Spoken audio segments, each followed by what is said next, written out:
Alors pour vous expliquer un peu le contexte, il y a 2 semaines j'étais super content d'avoir réussi à récupérer ce petit bijou et je me suis dit putain ce serait vachement bien de faire une review avec ça en fond. Le truc c'est que j'ai été obligé de la mettre ici parce qu'elle rentre peu ailleurs et que du coup je vais tourner par terre. Et le truc relou en fait c'est qu'à la base pour que ça colle au contexte je voulais mettre des épisodes du premier animé dessus. Comme ça aurait fait un petit fond. Mais j'ai perdu mon adaptateur du boîtier DVD en mode avis. Donc je vais mettre du Mario en fond, parce que tout le monde aime Mario, oui. Bref, salut à tous, on se retrouve pour parler des épisodes 22 et 23 d'Higurashigu, je crois pas dire de conneries. Et pour rappel du contexte, du coup la semaine dernière on partait enfin sur ça y est, Satoko est devenue officiellement la grande méchante. C'est devenu une méchante Disney, elle veut sa revanche, etc. Et elle a été accompagnée de sa fameuse... Enfin c'est plutôt cette semaine ça du coup, donc on va en parler. De Féasrine qui se fait appeler UEE, je sais pas. Est-ce que ça pourrait indiquer que c'est un élément d'origin story pour dire qu'en fait elle n'est pas encore nommée et que ça va venir plus tard et que Gu se passe avant Umineko parce qu'apparemment c'est effectivement un perso d'Umineko. Je sais pas, voilà. On a dit qu'on arrêtait d'en parler d'elle, hein. Bon ça va être compliqué parce qu'elle a quand même une part importante dans les épisodes, mais on arrête d'en parler en tant qu'un personnage d'un autre Wendy Cry en tout cas. Bon la semaine dernière j'étais quand même plus enthousiaste sur le ton général des épisodes qui était pour moi plus proche de ce que j'attendais d'un Higurashi, c'est-à-dire plus de drame jouant vraiment sur le background des personnages, moins de niaiseries à base de ah je suis toute seule, je veux tranquille. Et ça ressemblait moins à un épisode d'High School Musical. Et cette semaine, le ton est très disparate honnêtement. En fait, il y a une partie pas ouf, mais qui en fait n'est pas vraiment une partie, c'est plus un truc de fond, en mode ça a été fait comme ça, donc j'ai un peu des relents de ce qui a été fait avant, et ça se ressent. Et il y a une partie vraiment cool qui est tout ce qui tourne autour de Satoko qui fait du loop. Voilà, parce que on prend bien 2 épisodes pour montrer que Satoko fait des loops, etc. Et ça permet de caser pas mal de références, on va en reparler. Et une partie qui est excellente et qui est extrêmement surprenante. Pour reprendre au début, du coup, on a Satoko qui fait un premier loop et qui... oui, alors tout l'épisode de l'épisode 22 va vraiment être consacré à Satoko qui fait du loop et qui parle à Féasrine, etc. Pour bien instaurer le fait que maintenant c'est une voyageuse, comme ils appellent ça. Je savais même pas que ça s'appelait comme ça, je savais pas qu'il y avait besoin d'un terme spécifique à la Doctor Who pour définir les loopers. Bon, d'ailleurs on va appeler ça les loopers parce que c'est plus marrant. Bref, on la définit bien comme une loopeuse dans cet épisode, vu qu'elle fait plusieurs passages. Un premier où elle s'embrouille avec Rika au moment où elle tient le manuel, et où elle lui dit « Ah, c'est mon rêve d'aller là-bas, etc. » Et que du coup, il y a cette problématique du fait que, on en revient au fait que le conflit est assez forcé, vu que... Alors, il y a des scènes qui honnêtement étaient assez ridicules dans les épisodes et on va expédier ça parce que c'est vraiment on va expédier la partie négative tout de suite. Déjà j'ai encore du mal avec le fond de comment est-ce que le conflit entre Rika et Satoko est mis en scène. On ne voit pas pourquoi Rika est aussi obstinée à aller à Sainte-Lucia. Enfin, on le sait mais c'est pas mis en avant. Satoko pareil, c'est pas mis en avant les vraies raisons. D'ailleurs, l'épisode s'évertue à essayer de le dire subtilement, sauf que du coup moi c'est peut-être que mon cas encore une fois, mais je n'arrive qu'à voir le drama adolescent forcé en mode ah tu m'as abandonné, tu dis ça mais tu me laisseras toute seule pour aller boire du thé avec tes copines plus tard, etc. Et quand elle dit le moment qui m'a fait hurler, le moment mais je me retrouverai toute seule, non connasse, tu te retrouveras pas toute seule, t'as Keishi, t'as Shion et t'as Rena qui sont à côté d'Inamizawa, qui habite toujours à Inamizawa, donc à un moment mange tes morts, voilà. Non mais bon, je sais qu'elle est devenue folle, je sais que c'est justifié dans le contexte, c'est juste moi, ça m'énerve parce que ça me renvoie au moment où elle était pas folle et où elle s'est pas faite cette réflexion de je suis pas toute seule, je peux me séparer de Rika, etc. Et qu'on n'appuie pas assez bien, encore une fois, le fait qu'elle est trop attachée à Rika pour l'abandonner. Bref, j'arrête, pardon, excusez-moi, j'ai des relents, voilà. Et en fait, je suis encore plus énervé que cet épisode propose des choses qui sont vraiment bien, vraiment très bien, et donc que pendant tout l'épisode, j'avais cet arrière-goût de ça a quand même été très mal mis en place avant, voilà. Et pour parler des côtés cool, parce qu'il faut bien commencer quelque part, les loupes. Donc après un autre épisode d'Happy Tree Friends où Satoko se sent obligé de repeindre les murs avec son sang en se jetant sous un camion, alors que bon, ça aurait quand même été plus sobre et subtil de faire qu'elle fait son monologue intérieur en se jetant avec le ralenti en se disant « Ah, Rika, on se reverra dans une prochaine vie, etc. » Et que ça fasse PAM dans un fondu et ou un écran blanc, etc. Au lieu de nous servir Satoko en fontaine de sang. Mais bon, ça c'est pas grave, j'y reviens pas. Comme j'avais dit, ce qui me plaisait plutôt bien, c'est le fait que Satoko n'était pas directement hyper catégorique. Et sa descente aux enfers est vraiment mise en scène de façon assez lente. Elle doit faire plusieurs loops, elle doit se suicider plusieurs fois. Au début, elle est assez réticente, elle refait un loop complet, en mode je reviens directement jusqu'à la période où ça va mal et où je trouve la corne. Mais je me suicide à ce moment-là et je dis que c'est bon, j'en ai plus rien à foutre, quitte à faire crever Rika pour revenir en arrière, et ben je suis prête à le faire. Et ensuite on a plusieurs loops où elle essaye de la convaincre, elle s'énerve, elle est là, ouais tu vas m'abandonner, etc. Elle montre vraiment un côté égoïste dans sa quête. Puis ensuite on nous montre un autre aspect qui est le côté, elle aime Inamizawa, pour de vrai, elle a un côté vraiment christique religieux avec Inamizawa. D'ailleurs c'est encore plus appuyé par le fait que, là c'est pas ridicule, parce que c'est encore plus appuyé par le fait que dans cette partie de l'épisode, elle est très enfant, encore, avant la victoire sur Takano, et donc a le syndrome. Et pour moi, le fait que d'avoir un choc, enfin, d'incarner un corps qui du coup a des souvenirs directs de tout ce qui lui est arrivé, suffit directement à la rendre folle. Et c'est vraiment mis en scène comme un meurtre de Higurashi de base. Avec tout ce qu'on connaît quoi, de la mise en scène d'Higurashi, le côté ça va plus lentement, on sait pas trop ce qui se passe, puis on se rend compte que le personnage est fou, et puis après ça part. Bon là elle se suicide plus qu'elle tape Rika, mais ça revient à peu près au même. Il y a encore un peu trop de sang dans cette scène pour que ce soit vraiment crédible à 100%, tu fais un petit... Voilà, et puis bon, c'est pas grand chose, mais après tu passes à la suite, mais voilà, ça fait un petit pincement à ce moment-là. Il y a quand même un reproche qu'on peut faire à Rika, c'est qu'elle est sacrément lente, parce que ok, elle a pas ses souvenirs, hein, voilà, elle n'a pas les souvenirs de s'être fait suicider par le truc au plafond, elle n'a pas le souvenir de Satoko qui se jette d'un camion, sous un camion. Et autant je comprends que c'est censé être sous-entendu tout ça, hein, que voilà, Rika ne comprend pas ce qui se passe, en mode... en fait c'est les dialogues qui je trouve fonctionnent à moitié, parce que vraiment t'as ce côté le gros rentre dedans, tu rajouterais juste une ou deux répliques, un ou deux mots, et c'est bon, ce serait genre t'as littéralement Satoru qui fait « Je sais ce qui va se passer !» Voilà, elle te fait un monologue à la visiteur du futur à Rika, et Rika ne fait pas le lien. Alors ok, bon, c'est totalement improbable pour elle, mais c'est moins improbable pour elle que pour n'importe quelle autre personne, quand même. Le fait que Satoko puisse être devenue une loupeuse, bon, même sans penser ça directement, ça devrait au moins lui traverser l'esprit que ah, attends, elle a des réminiscences, ou attends, il s'est passé quelque chose, est-ce que je suis morte et que je m'en souviens pas. Enfin, au moins juste, je sais pas, lui montrer un petit peu de doute, que là elle est juste, elle réagit comme quelqu'un qui serait pas du tout au courant, alors que bah, si, il y a toutes les explications dont on va revenir dessus aussi sur les loops qui sont assez compliquées, pas complexes, mais plus compliquées à assimiler, mais voilà, mais à aucun moment on a dit que Rika se souvenait de rien, donc c'est un peu,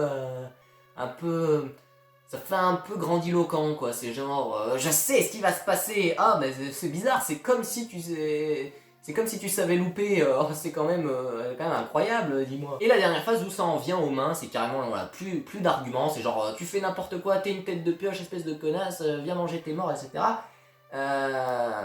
Et où elle se noie, de manière... à la fois c'est pas extrêmement appuyé, donc voilà, c'est genre t'as un gros plan large, elle tombe dans l'eau, et voilà. Transition, monde du puzzle, on est censé comprendre qu'elle se noie. C'est à la fois pas assez appuyé pour que ça nous fasse vraiment sentir un truc, mais de l'autre côté, c'est quand même tellement réaliste, je dirais, c'est-à-dire que c'est comme si la caméra filmait quelqu'un vraiment en train de se noyer. Voilà, elle va pas faire de grands mouvements ou d'aller sous l'eau ou de faire un truc, c'est juste, elle le voit tomber à l'eau et elle remonte jamais. Donc c'est un côté un peu dérangeant. Ça a bien marché, ça je trouve pour le coup. Je sais pas si c'était volontaire, mais en tout cas... Et on en vient à Féasrine. Alors, je vous en prie, ne venez pas me dire oui, il faut pas que tu juges Féasrine tout de suite, attends d'en être arrivé à la fin d'Umineko, attends de l'avoir évolué dans Umineko, etc. je ne juge pas la féatrice Domineko, hein. Je juge la féastrine ou j'ai oublié son nom. Il lui donne 3 lettres à la con, Huillet et Ui, je sais plus. Bref, je juge pas la féastrine Domineko, je juge la féastrine qui nous est présentée dans un animé Higurashi. Higurashi que j'ai fini, donc je peux être à jour. Donc voilà. Je juge juste qu'ils en font ici. Voilà. Que ça se raccorde avec des événements Domineko, c'est bien, ça m'intéresse pas. Et là où je veux en venir, c'est que son agenda est pas hyper clair en fait, genre... Elle dit qu'elle s'ennuie, donc elle veut que Satoko la divertisse. Voilà, elle lui dit tu es digne de mon intérêt, je ne me lasse jamais de ton spectacle, etc. Mais du coup le spectacle c'est quoi? C'est voir Satoko faire du loop, être malheureuse à cause de sa situation, essayer de réguler la situation et finalement mourir. Parce qu'en fait, comment c'est fait? Elle dit ça tout le temps après une scène de meurtre, donc en fait t'as l'impression qu'elle aime juste voir des petites filles mourir. C'est... Je sais pas si j'ai mal compris quelque chose, mais voilà, est-ce que... Bon, il y a le spectacle du drame, etc. Mais c'est pas spécialement dramatique les situations qui se passent, hein. C'est juste qu'elle s'engueule, mais il n'y a pas de... C'est même pas comme si la mise en scène était spécialement grandiloquente dans les passages où elle s'engueule ou que Satoko tente de la convaincre. Pour le spectateur, donc pour elle, le seul spectacle qu'elle voit, c'est des petites filles se faire déchiqueter. C'est... Oui, bon d'accord, pourquoi pas, c'est une méchante, mais un peu unidimensionnelle comme caractère de méchant, être juste sadique, aimer voir les gens mourir, mais je sais pas, c'est bizarre. Parce que t'as la dynamique classique du dieu qui s'ennuie et donc qui veut, c'est un peu à la Death Note, quoi. C'est genre je m'emmerde donc je jette le cahier de la mort pour voir ce qu'il va en faire.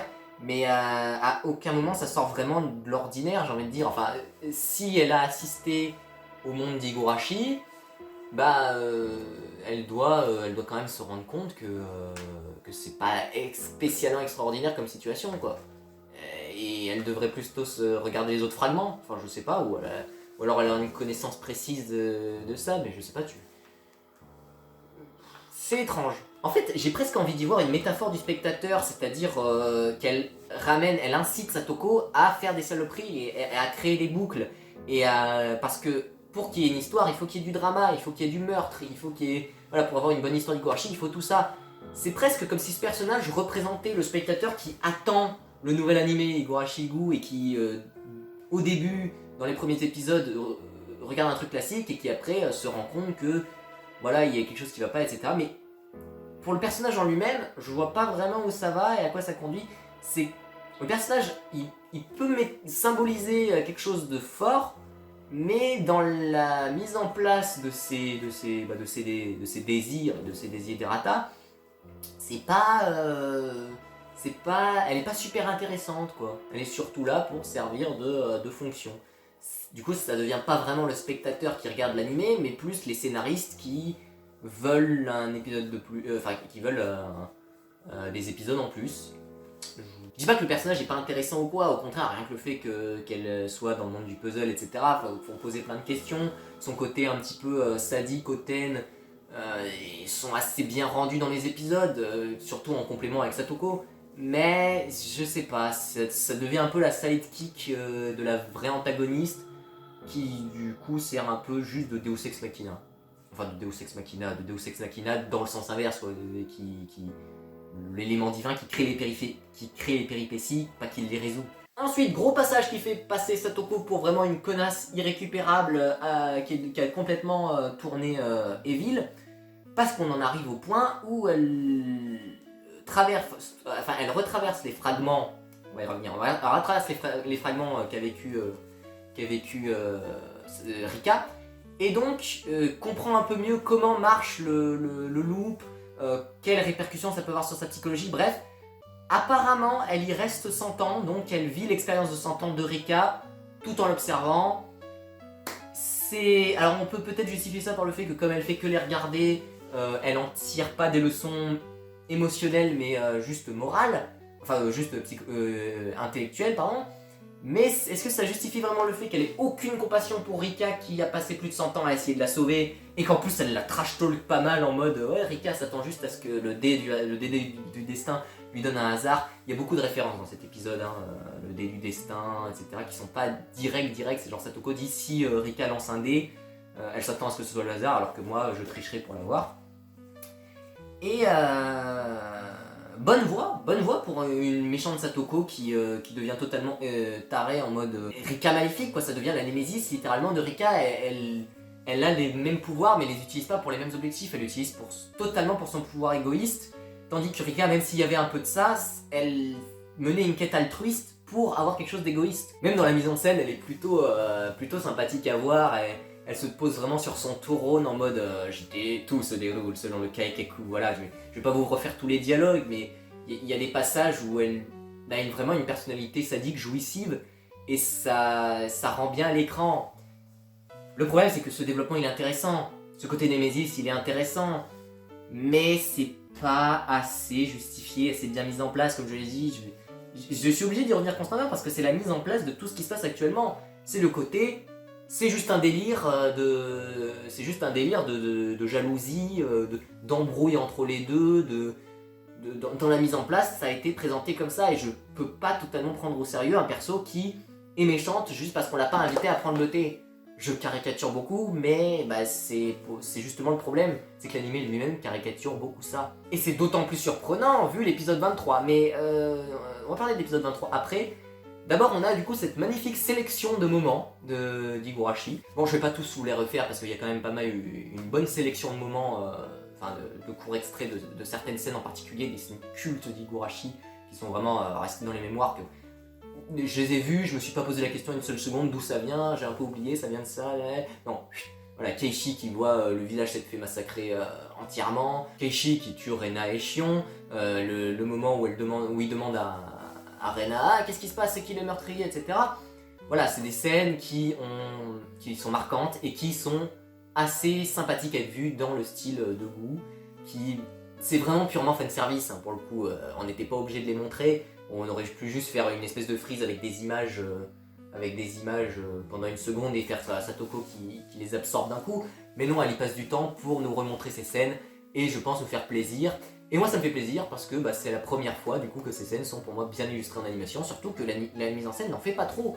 La scène où Keishi tue Rena et Shion, il n'y a pas trop de sang, les ombres sont bien gérées, on nous fait un... Non, pas pour cette scène mais pour une autre, il y a le point de vue FPS à un moment de Keishi qui pendant quelques microsecondes te met de son regard, de son point de vue, et c'est une bonne façon d'adapter ces scènes pour en animation quoi. C'est pas juste on te les reprend la description et on te met les personnages qui bougent par dessus. Ça n'a pas d'intérêt de faire ça. C'est avoir des idées visuelles, utiliser la mise en scène qui est propre à Gu, la musique qui couple, des trucs comme ça, tout ce que j'avais parlé dans la première partie donc, et qui je trouve marche plutôt bien pour illustrer du Higurashi. Et en tant que fan, j'ai plutôt kiffé ma petite dose de fanservice. Il y a quand même une scène qui est pas mal du tout pour étoffer le personnage de Satoko et qui sort de tout ce délire dont je m'étais plaint dans les 2 dernières reviews, c'est la scène où elle va voir Satoshi, qui est une mise en place maintenant que je me rends compte, oui c'est une mise en place pour l'épisode 23 ça aussi. Ils m'ont beaucoup mis en place cet épisode 23. Mais bref, du coup, où elle passe totalement evil en lui tournant le dos, en faisant voilà, laisse tomber. En plus, elle parle même pas au vrai Satoshi auquel elle pourrait revenir à un certain moment, parce que bon, on parle de juin 83, mais elle peut techniquement revenir avant, elle peut revenir même à la naissance de Rika, vu que ce qui était expliqué, c'est que Hanyu la faisait remonter jusqu'à sa naissance, puis petit à petit elle perd son pouvoir, donc elle lui fait... Bon, on va pas s'interroger sur la cohérence du loop tout de suite, mais bref, voilà, c'est comme ça que ça marche. Ça marchait pour Rika et donc elle pourrait revenir. Mais non, elle va voir Satoshi qui est dans le coma et elle se retourne en mode je t'abandonne. Comme si quelque part elle abandonnait non seulement son innocence et toute sa bienveillance pour la personne qui a compté le plus dans sa vie, et d'un autre côté, comme elle a fait pour Rika du coup, et d'un autre côté, elle abandonne aussi sa figure protectrice. Elle attend plus que quelqu'un vienne la sauver, elle joue d'elle-même, elle joue d'une mauvaise façon, parce qu'elle triche, etc. Et elle a des pouvoirs cheatés, mais dans tous les cas, elle abandonne la figure qu'elle attendait revoir, mais au lieu que ce soit dans le bon sens, en mode je me forge de nouvelles relations, de nouveaux trucs comme ça, elle dit au revoir à Satoshi en mode j'ai plus besoin de toi, je vais me débrouiller toute seule parce que le monde est cruel quoi. Globalement c'est ça. C'est une petite mise en place sympathique pour le thème de l'épisode 23, donc je vais y reparler. Et la fin de l'épisode, c'est de l'explication en barre. Voilà, parce qu'en fait, moi je me posais beaucoup de questions sur comment ça marchait, le loop, etc. On a eu à peu près toutes les explications. Il y a des choses qui restent un peu floues, mais qu'il va falloir se faire son interprétation dans sa tête, parce que c'est pas le sujet des épisodes actuellement. On a donc, si je résume bien, Rika qui a passé son loop, qui a fait ses loops pendant 100 ans, voilà, et qui à un moment est tombé dans un fragment qui était le bon, voilà, le fragment du tome 8, quoi. Tous les autres se sont dispatchés, sont restés là comme ils étaient, y a pas de souci, dans le monde du puzzle, tandis qu'elle évoluait dans le fragment du tome 8. À un moment donné, Satoko trouve la corne, après s'être embrouillé avec Rika, et retourne dans le passé, créant encore un nouveau fragment, mais libérant, entre guillemets, Rika du fragment du tome 8. Disons que elle ne gardait pas souvenir, ça c'est un truc que dit Feastring dans l'épisode et qui est assez explicite, c'est que elle ne gardait pas de souvenir jusqu'à ce qu'elle lui permette, elle, de lui redonner. D'ailleurs, ça fait poser des questions sur la puissance de Feastring, qui a quand même le pouvoir, on le verra dans l'épisode suivant, de permettre à Satoko de revenir dans le temps sans mourir. Voilà, elle a juste à cliquer des doigts, elle revient. On sait pas si c'est quand elle veut ou quelques secondes avant ou etc. Mais son pouvoir est assez sans limite, ce qui du coup est assez logique avec son apparence adulte. Hein. Clairement, c'était pour nous indiquer qu'elle est plus puissante que Hanyu, tout en signifiant un lien de parenté, un lien de parité quoi. J'imagine qu'elles sont à peu près issues du même moule. Et du coup, Satoko crée de nouveaux fragments où elle se suicide peu à peu. Et où Rika ne garde pas ses souvenirs. Feastring lui donne le pouvoir de faire garder les souvenirs à Rika, et elle entame un nouveau loop, où cette fois-ci elle est déterminée à briser la détermination de Rika pour la faire rester au village, et donc raccorder à ce qu'on a vu dans les épisodes précédents. C'est très étrange parce que du coup on en arrive à un point où le flashback du passé a lieu dans le futur.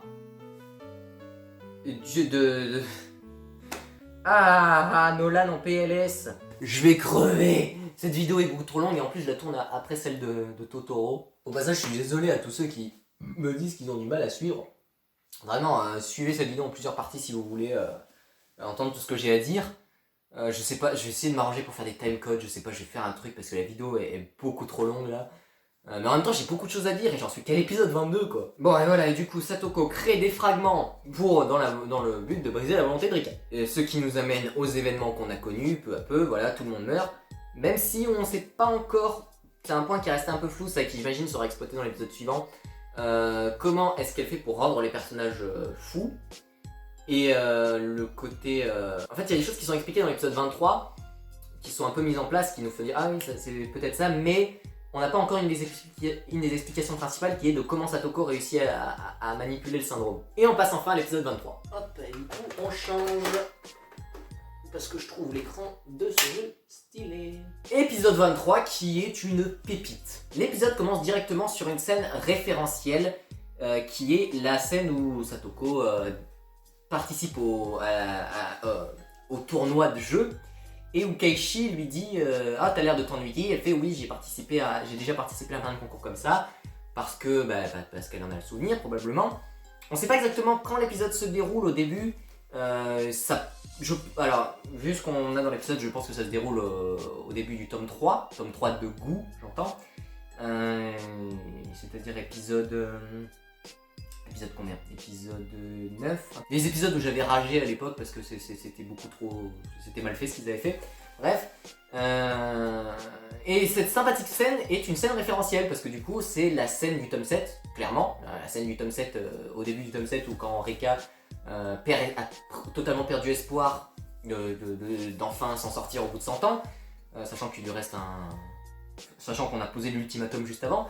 Et qui du coup est retourné cette fois-ci pour faire déjà une chouette référence et ensuite pour appuyer le fait que cette fois-ci c'est comment est-ce que Satoko réagirait réagit, c'est pas qu'elle elle ne perd pas espoir, disons qu'elle est plus dans le contrôle de la situation, mais que d'un autre côté, c'est pas un contrôle qui est bénéfique, quoi. C'est genre, elle s'emmerde parce qu'elle a le contrôle sur toutes les choses et que elle a déjà dû faire mourir ses amis plusieurs fois. Je me rends compte que Satoko est devenue vraiment une sale connasse, quoi. Parce que je rappelle quand même que au-delà de traiter Keishi, Rena et Shion comme des figurants, elle a aucun remords à les avoir fait buter plusieurs fois. Hein. Ni eux, ni Rie, ni personne. Voilà, c'est ton problème d'embrouille avec Rika doit toucher impérativement tout le monde. Vous comprenez pourquoi est-ce que je me plains de la mise en place qui est trop brouillonne? Parce qu'encore si Satoko avait traversé les 7 plaies d'Égypte, et même là encore j'aurais du mal à le gober, j'aurais pu me dire que Satoko est vraiment devenue une méchante super jouissive, etc. Là, si à la fin ça se règle juste par « Ah, elle était méchante, pardon, je me rendais pas compte », non. Non, ça s'appelle de la bipolarité, il faut t'interner. Et je m'en fous que le personnage soit fragilisé par son expérience personnelle. Il y a des apôtres dans Berserk qui ont plus d'émotions qu'elle à faire ce qu'ils ont fait et qui ont un passé 1000 fois pire. D'ailleurs, cette scène est... Je dis que cette scène est sympathique parce qu'elle fait référence, mais c'est un peu dommage aussi parce qu'on aurait pu aussi garder un peu le côté Keishi qui surprend Satoko du coup pour cette fois. Et que, bon, ce soit pas aussi important que quand il lui redonne espoir dans le tome 7. Mais ça aurait pu être plus appuyé en mode Satoko qui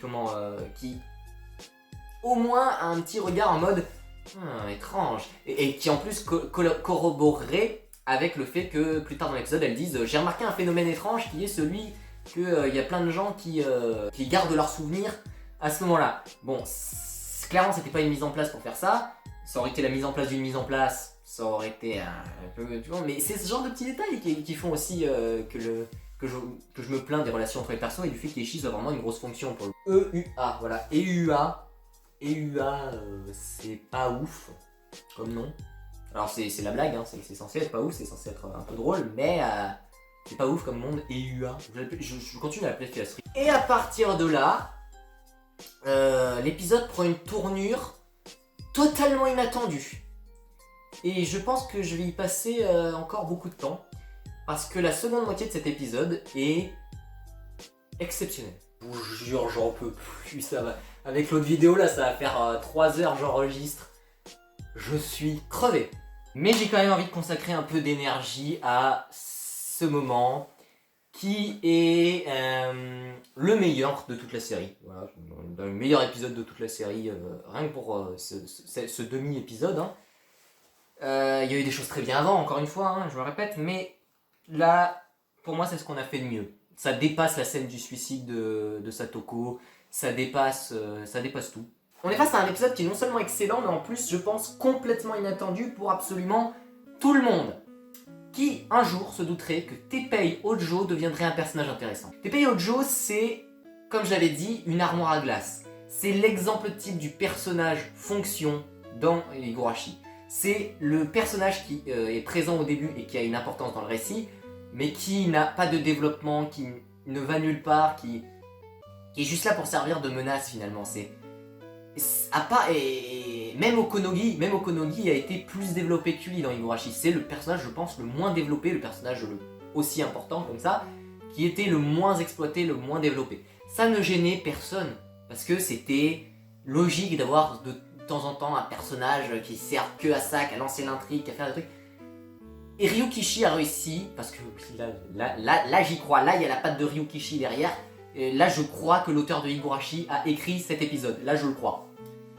Parce que rendre Teppei Hojo intéressant en soi, c'est dur dans le sens où tu peux pas faire un revirement complet comme ça.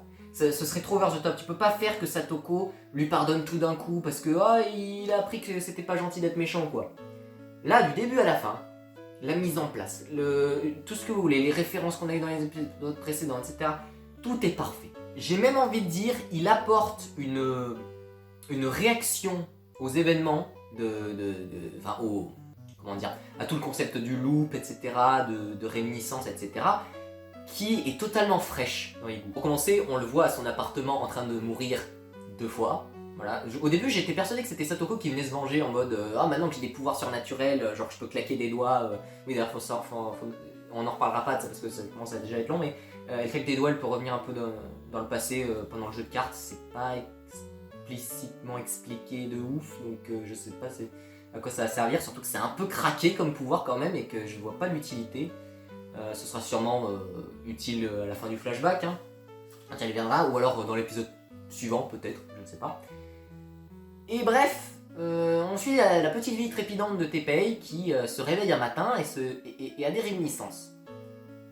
Au début, tu comprends pas pourquoi. Puis ensuite, tu le suis, il a pas l'air spécialement gentil ou quoi, il a l'air blasé. Tu le suis dans son aventure au pachinko, tu le suis dans ses aventures en mode j'ai rien d'autre à foutre donc je vais aller voir le village. Et puis je me rappelle que j'ai une nièce à un moment donné, comme dans l'histoire des Good Baz. Sauf que là, pour on ne sait quelle raison, il a des réminiscences. Voilà, ça sera sûrement expliqué plus tard dans l'épisode suivant, mais même si c'est pas expliqué, à la limite on s'en fout. C'est pour exploiter un concept intéressant. Il y a des réminiscences, et ces réminiscences lui font prendre conscience, non pas que c'est pas gentil d'être méchant, mais qui se fait vieux en fait.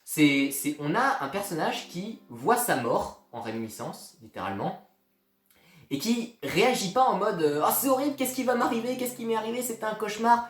Enfin voilà, parce que les réminiscences, t'as beau te dire que c'est faux, c'est explicitement dit ça aussi dans le VN, t'as beau te dire que c'est qu'un rêve ou qu'un truc comme ça, tu le ressens comme quelque chose de réel. Parce que t'as des souvenirs précis de ce que t'as vu, de ce que t'as senti à ce moment-là.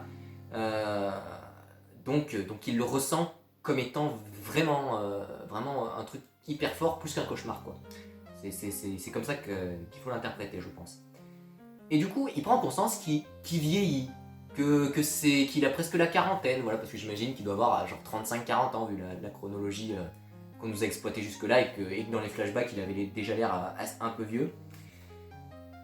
Il se rend compte que voilà, bientôt qu'il a plus de... que sa femme est morte, qu'il a plus de famille, il a plus de frères, il a plus rien. Alors que ça le dérangeait pas jusque-là parce qu'il faisait ses magouilles, il a arnaqué les gens, mais il a perdu putain, Rina, voilà, il a perdu sa dernière maîtresse.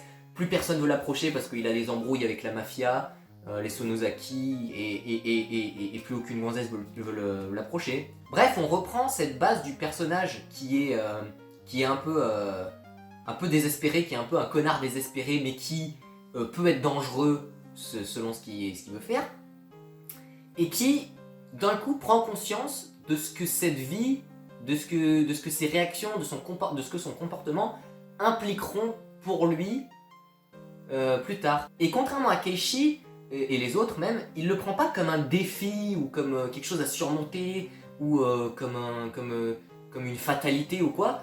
Il le voit comme un regard d'adulte en fait. Il le prend pas comme un adolescent, il le prend comme un adulte qui se rend compte tout d'un coup qu'il vieillit. Teppei est littéralement en crise de la quarantaine. Bon, vous doutez bien que la crise de la quarantaine c'est pas un sujet que je maîtrise parfaitement, mais voilà, on le voit remettre sa vie en question, et pas en mode c'est horrible ce que j'ai fait, j'ai été méchant, j'étais un vrai salaud, etc. Non, il assume ce qu'il a fait parce que de toute façon il pourra rien y changer. Mais il ressent une certaine culpabilité et surtout il ressent une certaine nostalgie, une certaine mélancolie plutôt qu'une nostalgie, une certaine mélancolie face à cette situation, face à ce qu'il a laissé derrière lui, face au tort qu'il a pu faire, notamment à sa nièce. Et du coup il va commencer à se rapprocher un peu plus d'elle. C'est là que j'ai eu très peur. J'ai eu très peur parce que je me disais, bon, si effectivement le but c'est pas juste de faire un filler sur Teppei, si effectivement ils veulent l'humaniser, si effectivement ils veulent peut-être en faire la résolution finale, hein, parce que je pense que si ça peut être ça peut être un truc de ouf, j'en reparlerai après, et j'avais peur que Satoko le prenne trop littéralement en mode « Oh, il a été gentil juste une fois, c'est bon, je lui pardonne tout ». Et surtout qu'avec son plan, elle devienne totalement sensible à lui. Et surtout, en fait, je pensais ça parce que Higurashi-gu m'a habitué à une certaine grossièreté une certaine grossièreté dans le trait, dans les intrigues, dans tout ce qu'il voulait. Il m'a habitué à le fait que voilà, on fait du rentre-dedans et que des fois on imbrique mal ça dans le scénario, que même si l'histoire est bien, il y a quand même des détails qui fonctionnent pas forcément, que ce soit dans l'animation ou des trucs comme ça. Et là, de bout en bout, c'est traité de façon subtile et de façon à la fois il y a un peu de niaiserie d'animé dedans, parce qu'on reste dans un animé, mais il y a un côté réaliste en fait. Tu vois vraiment un homme remettre sa vie en question, même un homme que t'as détesté auparavant parce que ça a été un vrai salopard, qui a maltraité Satoshi, qui l'a poussé, dans le syndrome, même si c'était plus la tante, oui ça joue un peu aussi le fait que souvent on décrivait plus les flashbacks par la tante, et que Teppei c'est le personnage qui lui était dans le présent, enfin qui était le prolongement de la tante dans le présent. Et d'ailleurs, je pense que c'est clairement pour ça que Ryu les avait séparés un moment et que Teppei revient. Bref, parce que le personnage de la tante et Teppei en fait sont un seul et même personnage conceptuellement. Mais là, du coup, il se développe sa propre personnalité. Et Satoko le prend comme le prendrait Satoko Ojo, comme le prendrait la victime de maltraitance qui a une famille qui vit en famille recomposée, qui a du mal à définir qui est sa famille ou pas, et qui du coup là dans le contexte est poussé à la folie à cause de ça, dans l'idée, hein, voilà, conceptuellement c'est ça, et je trouve ça fait de façon très belle. Même le côté de Teppei qui fait peur aux gens, qui a une mauvaise image et qui se la joue gangsta wesh devant les autres, mais que en privé, parce que ça c'est un truc qu'on nous avait fait, la seule fois où on nous fait rentrer dans la tête de Teppei, c'est dans un moment où il est déjà très avancé dans son projet de s'enfuir avec le pognon, et ou alors de rester à Inamizawa selon la circonstance, les circonstances. Et là, on est face à un Teppei qui a pas spécialement ce projet-là, mais qui du coup se rend compte que les autres le voient comme un gros bourrin qui fait peur à tout le monde et qu'il a des problèmes avec tout le monde, mais pas que par son passif de racaille, mais aussi dans ses relations avec les autres. Voilà, il ne peut plus approcher personne. Il se rend compte que à part ses potes qui viennent pour l'arnaquer en jouant au poker avec lui, qui sont juste des pocherons quoi, et ben il peut plus approcher personne. Et surtout, il prend les choses avec un certain pragmatisme, pas avec un truc over the top en mode il se met à chialer devant la maison parce que pour une raison à la con, prétexte au fait de le montrer fragilisé. Non, il le prend de façon très pragmatique. Et ça rend le personnage plus humain. Voilà, il est pas plus rattachable, pas plus attachant, pas ce que vous voulez, mais pas plus amical, mais il est plus humain. Tout simplement. T'as pas besoin de t'attacher à quelqu'un ou de le trouver sympathique pour qu'il soit humain. Et j'ai trouvé Teppei terriblement humain. Satoko le prend aussi comme le prendrait Satoko, c'est-à-dire qu'au début elle a vraiment des traumatismes, etc. Elle se rappelle de ce qui s'est passé, et ensuite quand il fait preuve de gentillesse avec elle baisse pas forcément sa garde au début, puis de scène en scène, elle baisse sa garde, et disons que quand elle le sort du commissariat à un moment donné, elle est plus dans la négociation. Elle continue à le vouvoyer, elle continue à avoir une méfiance envers lui, à pas le regarder directement, à pas lui sourire, etc. Mais elle a une certaine curiosité, le côté voilà, c'est mon ennemi, c'est littéralement mon ennemi juré, c'est la personne que je déteste le plus au monde, et ben elle a l'air sympathique, elle a l'air de vouloir m'approcher, donc au lieu de la rejeter en bloc parce que de toute façon ça ne servira à rien, vu qu'il n'a pas l'intention voilà, elle a une certaine curiosité envers lui. Et je trouve ça très bien illustré dans la scène où il lui propose de faire la paix, et que elle refuse. C'est logique, voilà, elle refuse parce que, enfin, c'est même pas qu'elle refuse, c'est que la situation fait qu'elle ne peut pas accepter.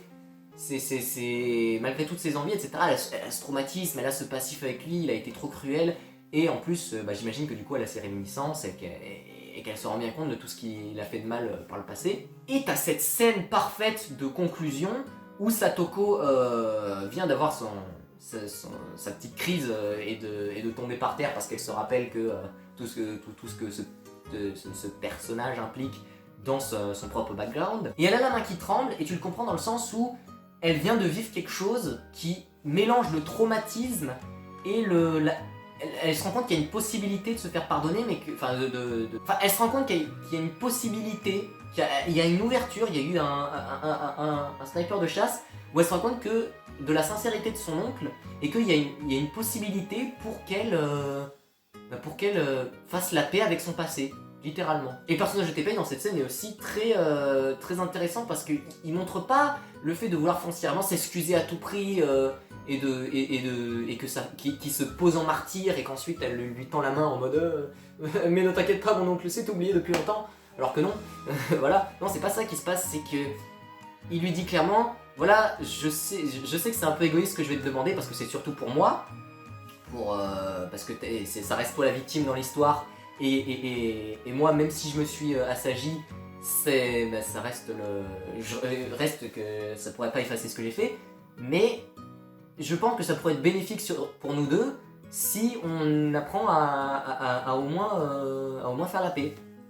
Voilà, ça va un peu plus loin que ça. Et j'ai hâte de voir ce qu'ils vont en faire dans les épisodes suivants. J'espère que ça va pas être abandonné. J'espère vraiment que ça va pas être abandonné parce que pour moi, il n'y a rien d'autre à dire à part que c'est une histoire qui m'a... C'est pas touchant, c'est pas triste, c'est juste terriblement humain.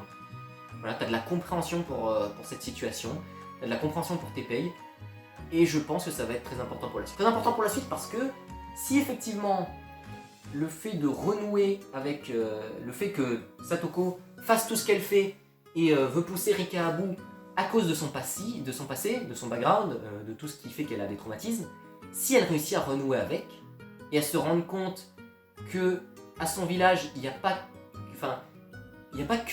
les choses changent, mais que c'est pas forcément pour le mauvais, que ça peut aussi être pour renouer avec son oncle ou au moins faire table rase de son passé et aller de l'avant, bah, ça peut constituer la conclusion de l'anime en fait. Une conclusion tout à fait satisfaisante où Satoko pardonnerait à son oncle. Voilà, ça en deviendrait l'enjeu principal, hein, quasiment. Au lieu de se perdre dans des histoires de vengeance à deux ronds et que Rika là-bas, voilà. Parce que de toute façon, on ne peut pas tuer Satoko. On ne peut pas... ce serait un peu Deus Ex Machina, le côté que Teppei genre vienne à l'école et dise à Satoko ne fais pas ça, s'il y en a un qui doit mourir dans cette histoire, c'est moi qui t'ai traumatisé, ne va pas accuser tes amis ou quoi pour des choses comme ça. Et il faut que tu ailles de l'avant, je suis prêt à mourir s'il faut pour que tu te sentes mieux. Ça pourrait être une conclusion très satisfaisante et surtout qui ferait que le personnage, pour le coup, deviendrait vraiment touchant. Les deux mêmes personnages. Et ça effacerait tous ces trucs d'académie à la con, que oui, alors je suis pas contente parce que tu m'as abandonné, t'as pas voulu boire le thé avec moi. On est, pour moi, face à un tournant majeur. Et comme j'ai dit, si les épisodes précédents sont très perfectibles, enfin les épisodes précédents, hein, je parle de ce qu'on a vu à la Sainte-Lucia, etc. Et même de ce qu'on avait dans la première partie, parce qu'il y a des choses sur lesquelles je ne démords pas, que c'est pas ouf. Et ben on peut au moins avoir cette conclusion satisfaisante et émotionnelle que je voulais. Voilà, si on arrive à rendre Teppei vraiment attachant, ça deviendrait le MVP de l'anime, hein, il n'y aurait plus de questions. Mais voilà, j'attends de voir comment ça va évoluer. Cela dit, cette révélation fait quand même qu'on en apprend plus parce que je m'étais plaint à l'époque, comme si ça faisait des années, enfin je m'étais plaint à un moment qu'on voyait pas vraiment Satoko se faire maltraiter, etc., que dans l'illustration c'était pas ouf. Et du coup, ça pourrait indiquer qu'effectivement, bah, tout ce qu'elle vit dans le tome 3, c'est du cinéma, etc. Il y a même la mise en place un moment Teppei qui va aux chiottes vomir en mangeant des pilules, etc. Ça pourrait indiquer le fait que Satoko n'est pas une vomisseuse professionnelle et a fait exprès de vomir dans la classe. A volontairement vomi dans la classe pour tout son cinéma, mais a pris des pilules en son repas ou un truc comme ça pour se faire vomir à ce moment-là et faire croire qu'elle est complètement traumatisée. Et jouer la comédie, ce qui du coup jouer la comédie serait beaucoup plus justifié par le fait qu'elle a eu des réminiscences et donc elle s'est vue rejouer les scènes où elle était traumatisée par Teppei, qui ne sont normalement pas arrivées dans le tome 8. Bref. Et tout ça, ça justifie pas mal la chose, on voit beaucoup mieux où ça va en tout cas. Et du coup on revient un petit peu sur les épisodes précédents, on commence à y revenir. C'est pas totalement fait mais on commence à revenir sur la première partie, en mode expliquer pourquoi telle chose a été faite comme ça, et qu'est-ce que ça implique en fait avec la vraie histoire, quels étaient les messages cachés, les sens cachés, etc. Bon, c'est des trucs qu'on pouvait pas vraiment deviner, hein. C'est toujours le principe de ces trucs, mais qui pourrait jouer justement une narration à la Christopher Nolan, où en fait depuis le début, tout n'était pas ce que tu pensais, etc. Faire des twists, des micro-twists entre guillemets, de chaque situation. Et voilà. Et je sais pas trop quoi dire pour les épisodes suivants. Voilà, j'espère juste que ça va continuer dans cette direction. Je veux un épisode 23, 23.2, voilà, qui continue à poursuivre toute cette démarche sur TPay, qui continue à poursuivre les doutes de Satoko, qui commence à mettre en place, etc. Pour que dans les 3 derniers épisodes, je ferai, ah oui d'ailleurs, on va en parler juste après, mais voilà, pour que dans les 3 derniers épisodes, ça avance bien et qu'on ait vraiment quelque chose de satisfaisant à se mettre sous la dent, quelque chose d'émotionnel qui exploite tout ce qu'il y a autour d'Higurashi et qui se contente pas de faire du school life à la con. Voilà, c'est tout ce que j'espère et je n'ai rien demandé de plus. Et du coup, comment je vais faire? Parce que du coup, il reste 3 épisodes et mes reviews sont sur 2 épisodes à chaque fois. Je vais faire en sorte que la prochaine review sera une review normale de 2 épisodes. Et le dernier épisode, je ferai un truc un peu spécial. Pour ça, je verrai comment je m'arrange. J'avais envie de faire un live, mais le problème c'est que je pense pas que ce sera assez intéressant. Voilà, dites-moi si vous serez présent. Hein, voilà, si jamais vous voulez que je fasse un live ou un truc comme ça, dites-le moi. Mais dans l'état actuel, pour que ce soit factuellement, je pense que ce sera plus intéressant d'en faire une réaction en vidéo ou quelque chose comme ça, parce que de toute façon je vais pas faire un bilan de l'animé sur le dernier épisode, faut pas déconner, il faut prendre un peu de recul, faut que je regarde tout, là je ferai un bilan plus tard. Du coup pour le dernier épisode on fera un truc un peu spécial, je vais y réfléchir, j'ai encore 3 semaines pour y réfléchir, à moins qu'il y ait encore une pause entre temps, je sais pas. Et c'est tout. Putain, on arrive au bout de cette vidéo, je sais pas combien de temps ça va faire au final. En tout cas, j'espère que de votre côté, les épisodes vous auront autant hypé que... Enfin, l'épisode vous aura autant hypé que moi. La mise en place était beaucoup mieux. Voilà, je me suis plaint de pas mal de trucs au début, mais c'est plus des problèmes d'exécution. Et à ce niveau-là, Higurashi nous a déjà pas mal prouvé qu'il avait des problèmes au niveau de son exécution. Donc, c'est pas des choses qui me choquent au niveau des 2 derniers... Enfin, des 2 avant-derniers épisodes. Mais c'était rafraîchissant de voir pas juste de la mise en place, mais carrément une intrigue higurashienne, si vous voyez ce que je veux dire. Et j'espère que ça vous aura plu autant qu'à moi. Partagez vos réactions en commentaire, dites-moi que la vidéo était trop longue, même si je le sais déjà. Et moi je vous dis à la prochaine, ciao.